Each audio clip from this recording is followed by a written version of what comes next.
Oh, hi!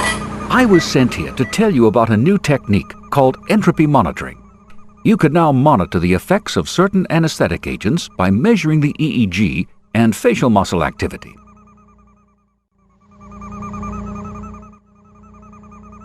Just follow me, and together we'll see what entropy is all about. Okay, beam me up! Well, here we are inside the brain. Now look up there at the cortex. That's where the EEG gets its final shape. You can tell this patient's awake by how complicated all this activity looks. It's almost like a thunderstorm. And just like the weather, it changes. For example, during anesthesia. Right underneath me is the brainstem. The seventh cranial nerve starts here and eventually goes over there to the facial muscles. We all know the facial muscles react to painful stimuli. Let me show you something. Watch what happens when I squeeze this nerve.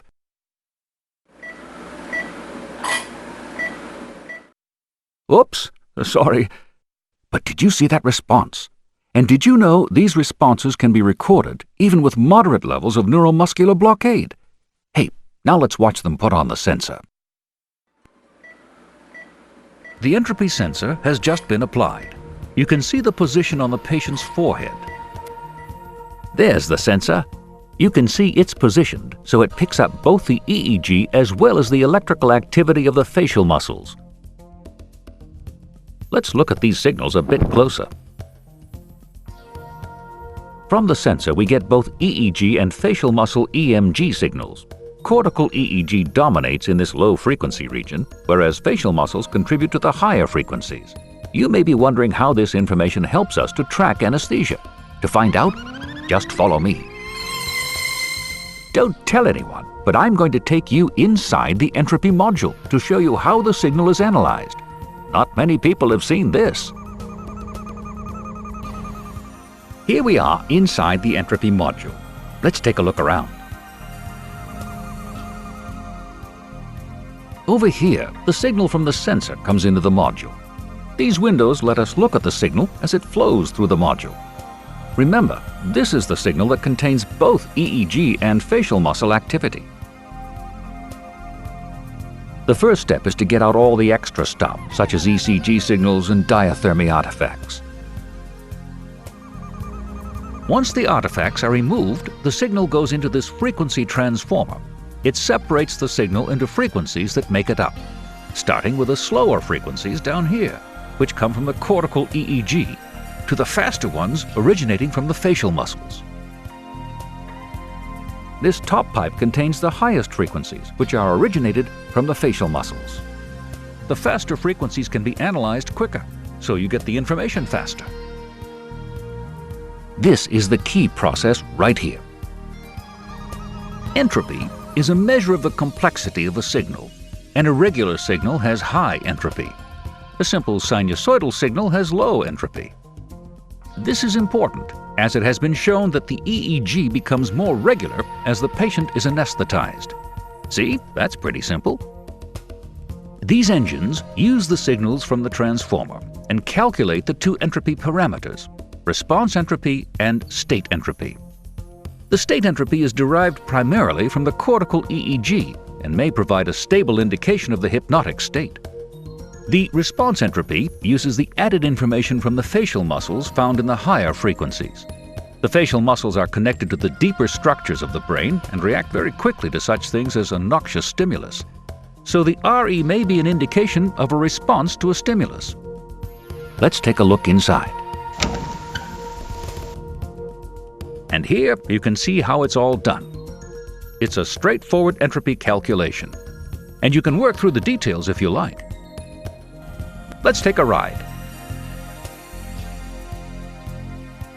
Once the RE and SE are calculated, they are sent to the S5 monitor for integration and display.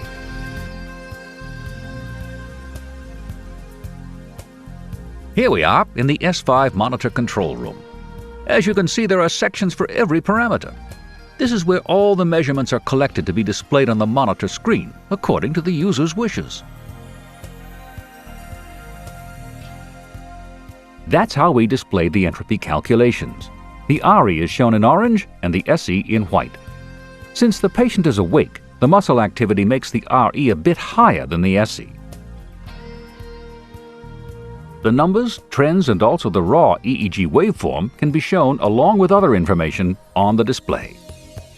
Hey, they're about to give anesthesia. Let's see what happens. Look, here comes the anesthetic gas. See how the brain's activity becomes more synchronous? We can detect these changes by looking at the EEG. As our patient gets anesthesia, we can see that the EEG is getting more regular and more rhythmic. Look how easily you can see the changes in the SE and RE as they respond to the induction. Since there isn't much facial muscle activity, they both track each other. The heart rate is slowing. I think the anesthetics are taking effect. They think the patient may be getting deeper, but we know he is, now that the entropy measurement helps us to assess the effects of anesthetics on the electrical activity of the brain and facial muscles. And in this case, we can see the advantage of calculating two numbers instead of one. The RE responds quickly, down to 2 seconds, to spinal level reactions.